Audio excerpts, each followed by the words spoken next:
Good morning everyone. आज के इस एडिटोरियल में चर्चा होगी भारत की इकोनॉमी यानी भारत की अर्थव्यवस्था के बारे में। दरअसल हुआ क्या है कि जीडीपी में थोड़ा सा ग्रोथ देखने को मिला है, इसलिए हमारे देश के जो नीति निर्माता हैं वो ज़्यादा खुश हैं। ठीक है, इसी के बारे में एडिटोरियल है। जैसा कि आपको पता है कि पूरा विश्व कोविड-19 की वजह से पूरी तरह से प्रभावित हुआ था और सभी देशों की जो इकोनॉमी है यानी अर्थव्यवस्था है वो धराशायी हो गई थी। और ऐसी स्थिति में थोड़ी सी भी ग्रोथ आने के बाद लोग खुश हो जा रहे हैं। वही भारत के साथ भी हुआ है। भारत की भी अर्थव्यवस्था कोविड-19 यानी पैंडेमिक की वजह से पूरी तरह से धराशायी हो गई थी, पूरी तरह से कहो छत विछत हो गई थी। लेकिन अब जो स्थिति है थोड़ी सी सुधार की ओर है, इसलिए भारत में भी खुशी मनाई जा रही है। लेकिन जो एडिटोरियल के राइटर हैं वो कहना चाहते हैं कि ये जो खुशी है वो लास्टिंग नहीं है। लास्टिंग का मतलब होता है कि परमानेंट, लंबे समय के लिए, जिसको दूसरे वर्ड में अगर हिंदी में लिखें तो आप कह सकते हो टिकाऊ। तो ये जो जीडीपी में ग्रोथ देखने को मिला है वो टिकाऊ नहीं है, दिस इज़ फ्लीटिंग। फ्लीटिंग का मतलब क्या होता है? टेम्पोररी, क्षणिक, क्षणभंगुर भी कह सकते हो। और चीयर का मतलब होता है खुशी। तो ये जो खुशी है वो फ्लीटिंग चीयर है, यानी खुशी तो है बट एक टेम्पोररी खुशी है। और भी कई चीज़ें हैं जिसमें सुधार की ज़रूरत है। ऐसे केवल जीडीपी में थोड़ी सी अगर ग्रोथ देकर खुश हो जाओगे तो नहीं चलेगा। जैसा कि मैंने पहले ही बताया आपको कि ये जो टॉपिक है वो जीडीपी ग्रोथ से रिलेटेड है। अब जीडीपी क्या होता है ये आपको पता ही होगा, जिसको आप बोलते हैं ग्रॉस डोमेस्टिक प्रोडक्ट, हिंदी में इसको बोलते हैं सकल घरेलू उत्पाद। यानी एक पर्टिकुलर साल में, यानी जो एक ईयर का जो पीरियड होता है उसमें जो जितने भी आपके गुड्स और सर्विसेज का प्रोडक्शन होता है उसको मार्केट में बेचते हो, यानी जो भी इकोनॉमिक एक्टिविटीज़ करते हो एक पर्टिकुलर पीरियड के लिए यानी एक साल के लिए, उसी को बोलते हैं जीडीपी। अगर आपको इंग्लिश में इसका डेफिनेशन समझना है तो एक लाइन को समझ सकते हैं आप। जीडीपी का मतलब ऐसा हो सकता है टोटल मॉनेटरी वैल्यू, मॉनेटरी मतलब मौद्रिक, total monetary value of all final goods and services produced or sold on the market within a country during a period of time। और जो पीरियड होता है वो एक साल का होता है। यानी टोटल जो मॉनेटरी वैल्यू है फाइनल गुड्स एंड सर्विसेज की, जो एक देश में प्रोड्यूस किया जाता है या उसको बेचा जाता है, ठीक है, एक पर्टिकुलर ईयर के दौरान किसी पर्टिकुलर कंट्री में, उसी को बोलते हैं जीडीपी। और उसी में ग्रोथ आया है। तो on GDP growth and consumption demand. Consumption का मतलब होता है आप किसी को कंज्यूम करना, और उसमें डिमांड मतलब वृद्धि हुई है। किसी भी देश में अगर कंज्यूमर यानी कंजम्पशन की डिमांड अगर बढ़ेगी, यानी लोग ज़्यादा कंज्यूम करेंगे चीज़ों को, खपत जिसको बोलते हैं, तो डिमांड बढ़ेगी। डिमांड बढ़ेगी तो हमारा जो इकोनॉमिक एक्टिविटीज़ है वो भी बढ़ेगा।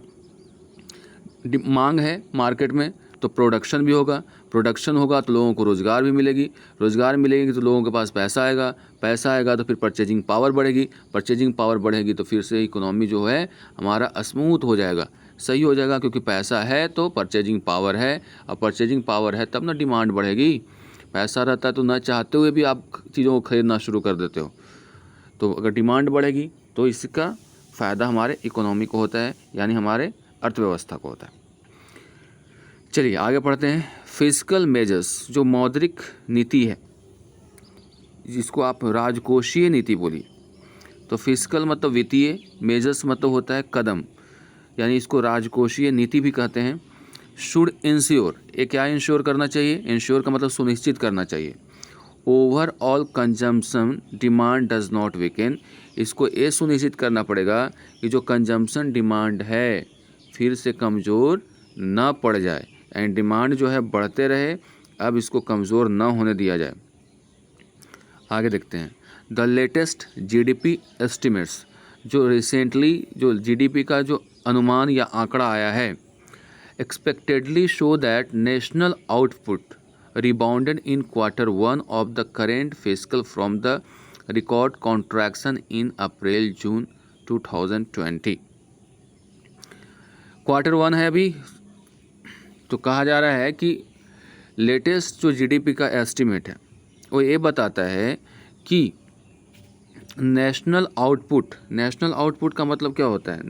नेशनल आउटपुट का मतलब होता है राष्ट्रीय उत्पादन, आउटपुट मतलब उत्पादन, नेशनल मतलब राष्ट्रीय। जो राष्ट्रीय उत्पादन है बढ़ा है, इस बार रिबाउंड किया है, उछला है, इसमें थोड़ा उछाल आया है इन क्वार्टर वन जो होगा अप्रैल से फाइनेंशियल ईयर की शुरुआत होती है और पहले तिमाही की बात हो रही है। क्वार्टर वन का मतलब क्या हुआ, पहली तिमाही। तो पहली तिमाही में जीडीपी में ग्रोथ देखने को मिला है, यानी नेशनल आउटपुट रीबाउंड किया है, फिर से उछाल मारा है। Of the current fiscal from the record contraction in April June 2020। अगर कंपेयर करें 2020 के अप्रैल जून की, यानी जो पहले तिमाही की, तो उससे इस बार का जो है नेशनल आउटपुट उसमें रिबाउंड हुआ है, क्योंकि पिछले साल अप्रैल जून में इसमें कॉन्ट्रैक्शन का मतलब होता है सिकुड़न, इसको इकोनॉमी के टर्म में बोलते हैं संकुचन। तो यहाँ पे संकुचन देखने को मिला था कब, 2020 की अगर फर्स्ट क्वार्टर की बात करें तो, वहीं 2021 के जो पहला क्वार्टर है वो रिबाउंड किया है, यानी जो प्रोडक्शन है चीज़ों का उसमें वृद्धि आई है। व्हेन द पैंडेमिक्स ऑनसेट, जब पैंडेमिक की शुरुआत हुई, ऑनसेट मतलब होता है शुरुआत, and the lockdown gutter the economy, और जब लॉकडाउन पूरी तरह से इकोनॉमी को क्या कर दिया था, गटर कर दिया था। गटेड का मतलब होता है प्रभावित किया था। तो अब आपको इस बात की समझ हो गई होगी कि क्यों भारत खुश है, क्योंकि अगर 2020 की तुलना करें फर्स्ट क्वार्टर की, उसके तुलना में जो नेशनल आउटपुट है उसमें वृद्धि आई है, इसलिए भारत खुश है। और 2020 आपको पता होगा कि उस समय पैंडेमिक की शुरुआत हुई थी और लॉकडाउन भी उसी समय लगा था, जिसके कारण इकोनॉमी यानी जो हमारे जो अर्थव्यवस्था है प्रभावित हुआ था। ये लाइन आपको क्लियर है। आगे बढ़ते हैं हम लोग। नेशनल स्टैटिस्टिकल ऑफिस, जो सांख्यिकी ऑफिस होता है, जो डेटा देता है, show GDP expanded 20.1% from a year earlier. जो जीडीपी में जो विस्तार हुआ है वो 20.1% का हुआ है पिछले साल के तुलना में। As every one of the 8 industries spanning the board agriculture, manufacturing and services categories posted positive growth. क्यों ऐसा हुआ, क्योंकि जितने भी 8 मेजर इंडस्ट्रीज़ हैं, जिसमें आपका एग्रीकल्चर, मैन्युफैक्चरिंग, सर्विसेज कैटेगरी सारे जो हैं, कलेक्टिवली अगर बात करें तो इन्होंने क्या दर्ज किया है, पॉजिटिव ग्रोथ दर्ज किया है। चाहे वो मैन्युफैक्चरिंग का सेक्टर हो, एग्रीकल्चर हो, या फिर कोई भी सर्विस कैटेगरीज हो, इसमें क्या देखने को मिला है, ग्रोथ देखने को मिला है। एंड ग्रॉस वैल्यू एडेड जो होता है एक मैट्रिक्स होता है, आंकड़ा होता है, जो कि एक पर्टिकुलर मंथ में जो क्या गुड्स और सर्विसेज का लेन देन हुआ, या फिर उसका जो पूरा जो इकोनॉमी के अंदर कोई भी कंपनी है उसका क्या रोल रहा, उसके क्या प्रोडक्शन रहे, इसका मेजर करता है। तो ग्रॉस वैल्यू एडेड की बात हो रही, तो हाँ, तो लिखा हुआ है services category posted positive growth and gross value added which aggregates, एक तरह के मैट्रिक्स है, पैमाना है, जो कि एक एग्रीगेट आउटपुट बताता है। From all the 8 sectors grew up by 18.8%। यानी अगर ग्रॉस वैल्यू एडेड की बात करें, एक मंथली अगर इसकी विस्तार की बात करें या प्रोडक्शन की बात करें कंपनियों के द्वारा, तो इसमें भी विस्तार हुआ है, और ये विस्तार होकर के बढ़ करके 18.8% यानी प्रतिशत हो गया। The numbers however show a different picture when compared with either the preceding quarter और pre pandemic first quarter of fiscal 2019-20। कह रहा कि जो ये नंबर्स हैं यानी जो आंकड़े हैं, हालांकि एक अलग ही पिक्चर दिखाते हैं जब इसका कंपेयर होता है पिछले क्वार्टर से, यानी 2021-20 वाले से, और प्री पैंडेमिक जब पैंडेमिक नहीं आया था यानी 19-20 से, या अगर फिजिकल क्वार्टर यानी जो तिमाही होता है, यानी अगर तिमाही 2019-20 से तुलना करें जब पैंडेमिक नहीं आया था, ठीक है, और या फिर आप तुलना करें पिछले क्वार्टर से यानी 2020 की तुलना से करें, तो उस समय जो है पैंडेमिक नहीं था, पैंडेमिक था 2020 में, उसके साथ अगर कंपेयर करेंगे तो आपको क्या लगेगा, एक अलग ही पिक्चर देखने को मिलता है।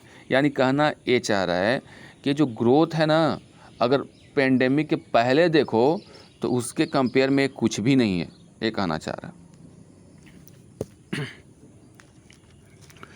ठीक है।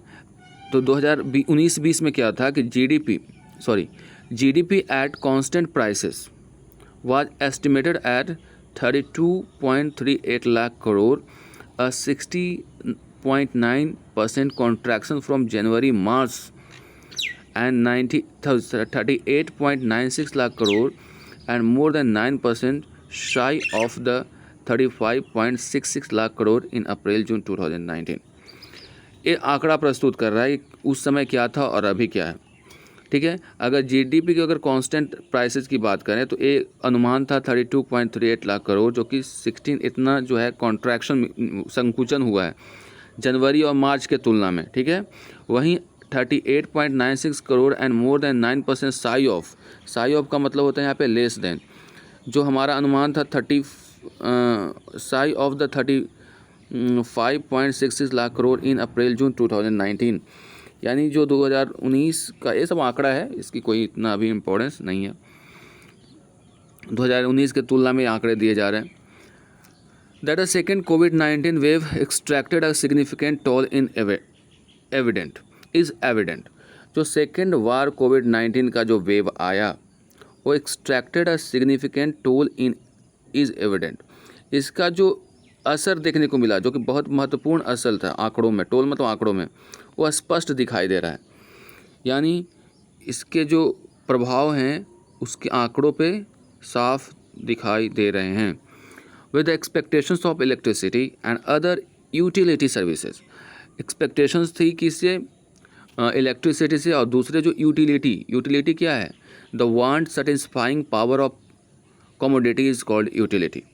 यानी वैसी चीज़ जो आपकी जो वांट है, ज़रूरत को सेटिस्फाई करता है, उसको बोलते हैं utility.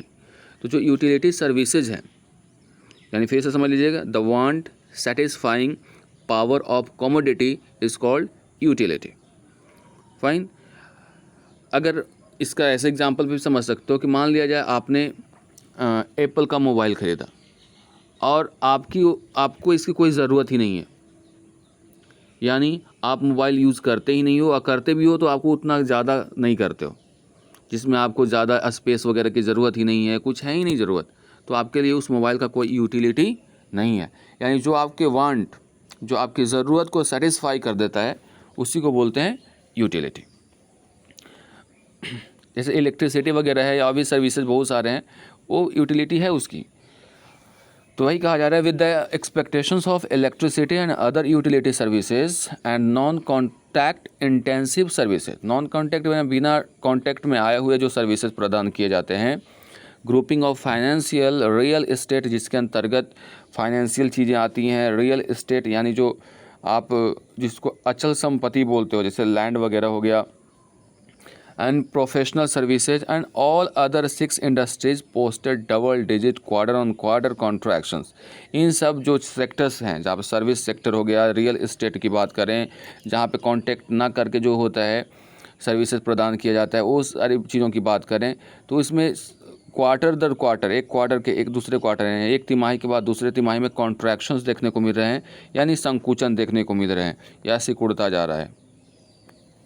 On the expenditures front, अब ये बात करते हैं एक्सपेंडिचर के। अगर जो यहाँ पे हम लोग बात करें जो खर्च करने वाले जो फ्रंट है, उस पर बात करें, पहले प्राइवेट कंजम्पशन की बात करें। स्पेंडिंग फ्लैटर टू रिसीव, ये भी क्या हो गया, फ्लैटर टू रिसीव का मतलब हुआ, ऐसे फ्लैटर्ड का मतलब है चापलूसी करना, यानी ये भी थोड़ा सा क्या किया, निराश किया है। Posting year on year growth of 90.3% but still shrinking. इतना तो किया है ग्रोथ 19.3%, लेकिन अभी भी ये कम है। ये अभी भी कितना श्रिंक हो गया है, 17.4%, यानी अभी इतना और इसको करना चाहिए था। फ्रॉम द प्रीसीडिंग 3 मंथ्स, पिछले 3 मंथ की बात करें तो प्रीसीडिंग मतलब जो पहले, और 3 मंथ अगर पहले 3 मंथ की बात करें तो।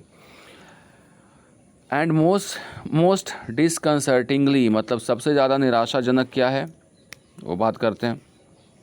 गवर्नमेंट कंजम्पशन, प्राइवेट कंजम्पशन तो ठीक ठाक कुछ है भी, लेकिन गवर्नमेंट की अगर हम लोग एक्सपेंडिचर कंजम्पशन की बात करें, कंजम्पशन एक्सपेंडिचर की बात करें तो विच हैज़ इनवेरिएबली, बिना कोई बदलाव के, इन द पास्ट हेल्प शोर up the economy, contracted 4.8% from a year earlier and 7.6 from the previous quarter.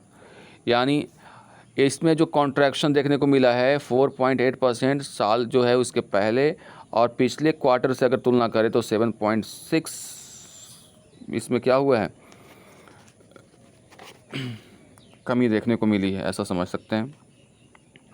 Looking ahead rather then in the rear view mirror, यानी रियर व्यू मिरर जो होता है, जो साइड में लगा हुआ रहता है ना, कार वगैरह चलाते हैं या बाइक वगैरह, तो एक मिरर लगा हुआ रहता है, साइड में लगा हुआ रहता है, आगे लगा हुआ रहता है साइड में ना।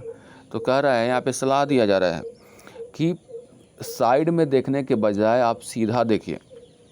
There have been signs of some traction in the current quarter, इसमें देखने को मिल रहा है एक ट्रैक्शन। अब ट्रैक्शन वर्ड का मतलब आपको समझना पड़ेगा। ट्रैक्शन का मतलब होता है एक तरह से पुल कह लो, एक ग्रिप है, पकड़ समझ लो। तो अभी जो हाल फिलहाल के जो क्वार्टर की बात कर रहा है, यानी क्वार्टर मतलब यहाँ पे तिमाही की बात कर रहा है। अभी फर्स्ट क्वार्टर चला, अब सेकंड क्वार्टर स्टार्ट हो जाएगा, हो गया है, तो फर्स्ट क्वार्टर का ही आंकड़ा दिया जा रहा है यहाँ पे। तो अगर उसकी बात करें तो एक में ग्रिप देखने को मिल रहा है, पकड़ देखने को मिल रहा है, पुल मूव कर रहा है आगे की ओर। क्यों?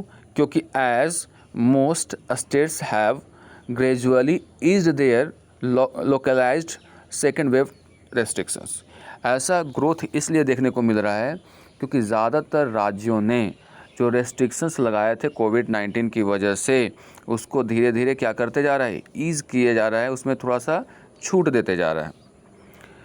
Exports have been one of the bright spots, and as the US and other Western economy have ramped up vaccinations. अब एक्सपोर्ट्स की अगर बात करें, ठीक है, तो निर्यात की अगर बात करें तो जितने भी जैसे यूएस है, ये सब जो ऐसे देश हैं, उन्होंने बहुत ही तेज़ी से वैक्सीनेशन को करवाया है। रैम्प अप का मतलब होता है तेज़ी से कोई चीज़ को करवा देना। वैक्सीनेशन में पूरा ताकत लगा दिया है वो, है ना, वेस्टर्न कंट्री जितने भी हैं। तो वहाँ से भी डिमांड अब बढ़ती जा रही है, वहाँ भी थोड़ा इकोनॉमी ठीक ठाक हुई तो डिमांड बढ़ रही है। Posted economic recoveries that have underpinned demand for goods and services. अब उस देश की जहाँ पे भारत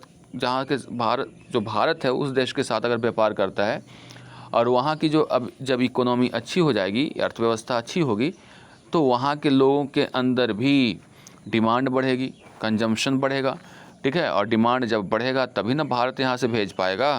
तो इससे भी सुधार देखने को मिला है, क्योंकि जो वेस्टर्न कंट्रीज़ हैं जहाँ पे भारत का व्यापार होता है, एक्सपोर्ट होता है, वहाँ उन्होंने बहुत तेज़ी से वैक्सीनेशन करवाया लोगों को, जिसके कारण वहाँ की जो इकोनॉमी है उसमें सुधार देखने को मिल रहा है, और इससे भारत को भी फ़ायदा होने वाला है। तो वही बात की चर्चा है कि exports have been one of the bright spots. जो एक्सपोर्ट होता है वो एक ब्राइट स्पोर्ट्स होता है, पहलू होता है कह लो किसी भी इकोनॉमी के लिए। एक्सपोर्ट होगा तब ना पैसा कमाओगे। एज द यूएस और दूसरे भी वेस्टर्न इकोनॉमीज़ हैं, वो रैंप अप कर लिए हैं, हैव रैम्प्ड अप वैक्सीनेशन को बहुत तेज़ी से करवाया है। एंड पोस्टेड इकोनॉमिक रिकवरी, जिसकी वजह से इकोनॉमिक रिकवरी देखने को मिल रही है वहाँ पे। That have अंडरपिन demand for goods and services, जिसकी वजह से अंडरपिन हो जाना मतलब क्या, उसमें इंक्लूड हो जाना, उसमें इंक्लूड हो गया है डिमांड्स और क्या, सर्विसेज की जो है डिमांड बढ़ गई है, गुड्स और सर्विसेज की। कहाँ से? तो इंडिया से, क्योंकि इंडिया वहाँ एक्सपोर्ट करता है। And manufacturing has surged almost 50%, और जब हम लोग निर्माण की बात करें तो बढ़ करके 50% हो गया है। Year on year to be just under 24,000 crore short of April June 2019। जो हमारा मैन्युफैक्चरिंग हुआ था 2019 के पहले तिमाही में, यानी अप्रैल से जून के मंथ में 2019, ध्यान दीजिएगा, उससे अभी भी 24,000 करोड़ कम है। सोचो कितना बड़ा आंकड़ा है।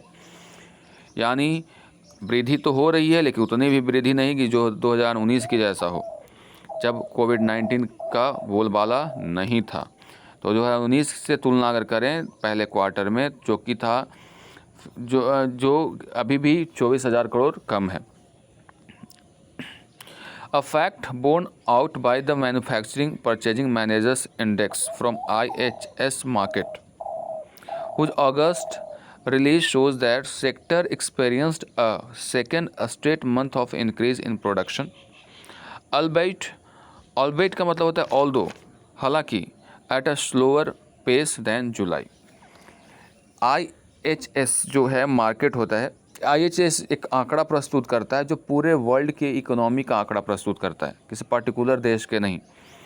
और नेशनल जो स्टैटिस्टिकल ऑफिस है वो केवल भारत के बारे में बताता है, वहीं IHS जो है सर्वे करता है दुनिया के जो मेजर इकोनॉमीज हैं उनके ऊपर, और ये एक आंकड़ा प्रस्तुत किया है।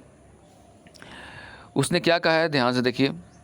ये दर्शाता है कि sector experience the second straight month increase. जो सेक्टर है उसमें इंक्रीज देखने को मिला है प्रोडक्शन में, हालांकि ये जो प्रोडक्शन का जो स्पीड है वो उतना तेज़ नहीं है अगर जुलाई की तुलना में करें तो, ठीक है। स्टिल द सेम PMI क्या है, जो सर्वे करता है, अभी बताया आपको। तो जो PMI है वो अभी क्या बता रहा है, ध्यान से समझते हैं इसको। बोर्न आउट टू बी कहाँ चला गया, सर्वे, ये जो सर्वे करता है also points to the challenges ahead. यानी ये जो PMI है, यानी परचेजिंग मैनेजर्स इंडेक्स जिसको बोलते हैं PMI, ये अभी दर्शाता है, बतलाता है, इंडिकेट करता है, इसका जो सर्वे है वो पॉइंट आउट करता है कि अभी भी चैलेंजेस आगे हैं। ये नहीं समझ लो कि चुनौतियां ख़त्म हो गई हैं। Rising raw material cost have been forcing manufacturers to either absorb the impact और रेज प्राइसेस। जो मैन्युफैक्चरिंग कॉस्ट है वो बढ़ता जा रहा है, जिसकी वजह से जो मैन्युफैक्चरर्स हैं उनके सामने है कि चाहे तो इसको एब्जॉर्ब करें, मान लेते हैं इसको, या फिर कम कर देते हैं मैन्युफैक्चरिंग को, या फिर प्राइस को बढ़ा देते हैं। As several automakers have done, जैसा कि और भी कई जो बनाने वाले हैं मैन्युफैक्चरर्स हैं उन्होंने किया है ऐसा। Risking the prospect of dampening the already टेनुअस demand. अब प्रोस्पेक्ट है कि आशा हो रही है कि अगर दाम बढ़ेगा तो क्या होगा, डिमांड कम जाएगा, और जो कि पहले से ही टेनुअस है। टेनुअस का मतलब क्या है, तुच्छ होता है ना, पहले ही से वो तुच्छ है, और ज़्यादा पैसा अगर इसका दाम भी बढ़ा दिया जाए तो उसमें डैम्पनिंग होने का डर है। डैम्पनिंग का मतलब क्या, कम होना, डैम्पन करना मतलब कम होना, नीचे की ओर आना, तो फिर से डिमांड में संकुचन देखने को मिल सकता है अगर ऐसा होगा तो। And lingering uncertainty has led companies to at again freeze hiring according to IHS market. और जो सुस्त रफ्तार है, लिंगरिंग का मतलब होता है सुस्त, और अनसर्टेनिटी अनिश्चितता है, जिसके कारण से जो कंपनी है अभी भी जो हायरिंग को फ्रीज किए हुए है, यानी हायर नहीं कर रहा है लोगों को। फ्रीज मतलब उस पर रोक लगाए हुए है, उसको जमा दिया मतलब फ्रीज कर दिया, रोक लगाए हुए है। अकॉर्डिंग टू IHS मार्केट, ये जो बात कही गई है IHS के द्वारा कही गई है, जो कि पूरे वर्ल्ड के मेजर इकोनॉमीज़ का सर्वे करता है। With the monsoon rains in deficit, monsoon का जो रेन है उसमें भी कमी देखने को मिली है। एग्रीकल्चरल आउटपुट की अगर बात करें उसमें क्या है, and wider rural consumption also face a likely down turn. इसमें भी क्या है, डाउन टर्न देखने को मिल रहा है, यानी नीचे की ओर जाता दिख रहा है। पॉलिसी मेकर्स यानी जो नीति निर्माता हैं मस्ट रिमेन लेजर फोकस्ड, यानी एकदम बिल्कुल ही जिस निशाना बना करके किसी पे फोकस करना, लेज़र फोकस्ड कहलाता है। ऑन एक्सपेंडिंग वैक्सीनेशन कवरेज, यानी जो पॉलिसी मेकर्स हैं, नीति निर्माता हैं, उनको एकदम फोकस्ड रहना चाहिए सबसे पहले कि वैक्सीनेशन को जितना ज़्यादा एक्सपेडिएट करो, है ना, उसको जितना विस्तारित करो, फैलाओ तेज़ी से। एंड टेकिंग फिस्कल मेजर्स, और मौद्रिक मेजर्स लीजिए, राजकोषीय नीति को टू एंश्योर, सुनिश्चित करने के लिए ओवरऑल कंजम्पशन डिमांड, जो डिमांड है, कंजम्पशन है, उसमें कोई किसी तरह का कमज़ोरी ना आ जाए, क्योंकि डिमांड अगर कम जाएगा, कंजम्पशन कमेगी, तो ऐसी स्थिति में हमारा इकोनॉमी है यानी अर्थव्यवस्था है फिर से धरातल पे आ जाएगा। तो इसके बारे में आपको सोचना पड़ेगा कि जो डिमांड एक बार बढ़ गया है वो कंटिन्यू रहे। That's all for today, see you in the next video.